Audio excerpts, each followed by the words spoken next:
Because I am of the conviction that human capital determines long-term growth, long-term returns. Human development, human resources is the key to a thriving and successful nation. Lack of education is the path towards failed states. But I've already built 160 schools, boarding schools, for the very poor. So this is maybe unique, because usually the children of the upper class, the children of the wealthy, go to boarding school. But I now make boarding schools for the very poor of our society. Those who are very poor, I'm taking their children.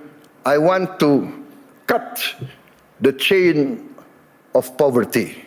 We hope within 3 years, all the schools of Indonesia will have at least 6 classrooms with digital interactive panels. That means that I, for instance, in Jakarta, I can drop in on any school of Indonesia and I can see the quality of teaching of the teachers. I can see the reaction of the children. This year, we will increase the renovation. I'm determined to modernize and renovate 60,000 schools.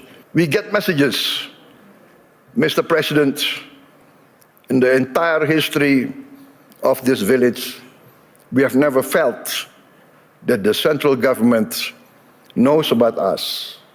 This is the first time we feel that the central government cares about us and is now in our village, is now helping to teach our children. This is, for me, heartwarming, because what we are doing is we are empowering the future generation of Indonesians.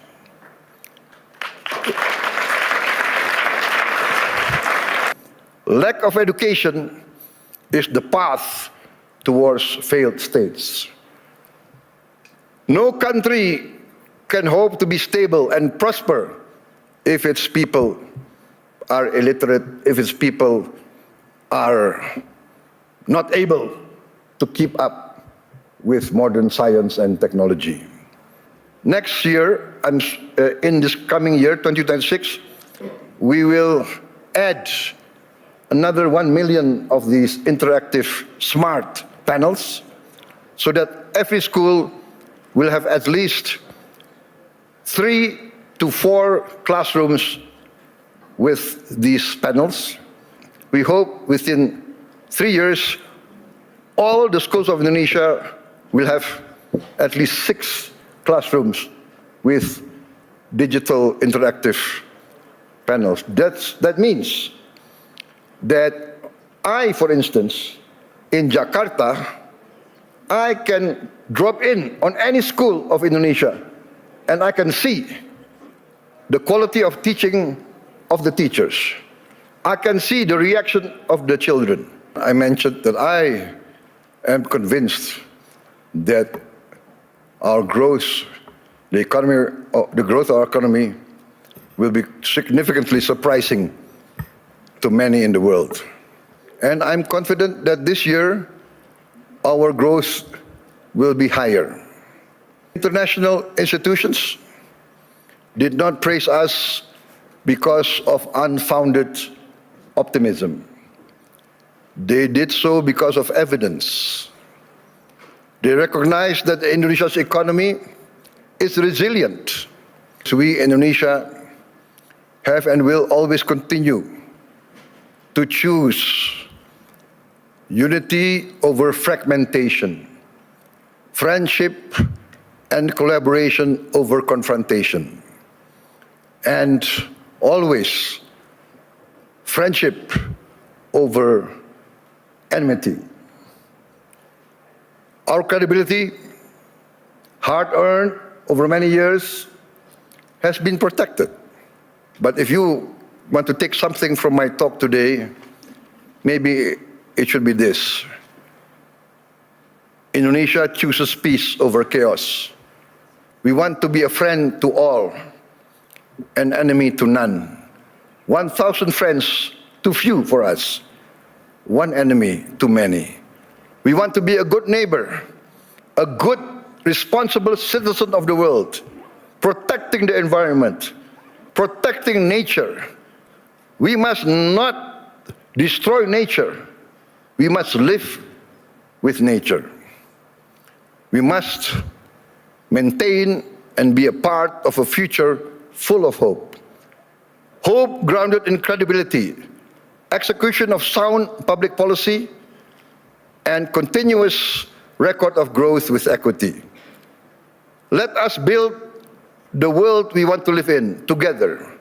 Let us continue the journey to improve the quality of life for all, to live in peace, freedom, friendship, tolerance, coexistence, and cooperation for all races, all ethnicity, all religions.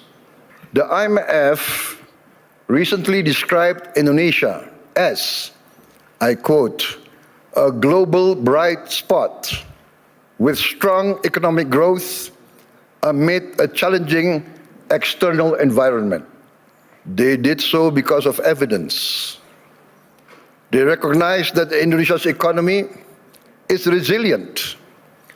Our policies have been and will always be well calibrated. We in Indonesia have and will always continue to choose unity over fragmentation, friendship and collaboration over confrontation, and always friendship over enmity. Our credibility, hard-earned over many years, has been protected. I have reports that some of these people in their meetings say, oh, it's okay, there is no government official that cannot be bought. Well, I challenge them to try to buy officials from my administration. They will come to find themselves a big surprise. Maybe in many of your countries, there was a period like this, a period of the robber barons. This is a flagrant undermining of the rule of law. Perhaps these rapacious so-called entrepreneurs feel that they need not recognize the sovereignty of the Indonesian government. Or perhaps they feel they can buy all Indonesian government officials. So I say, what can we do? We can only have the courage to enforce the law. There can be no compromise. There can be no turning back. My people demand this, and we are determined to serve our people in honesty. We have closed, up to now, 1,000 illegal mines. But my staff, my people report to me, sir, there is at least another 1,000 or more.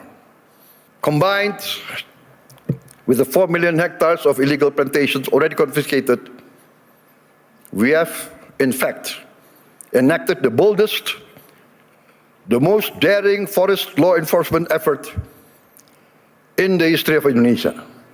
Perhaps these rapacious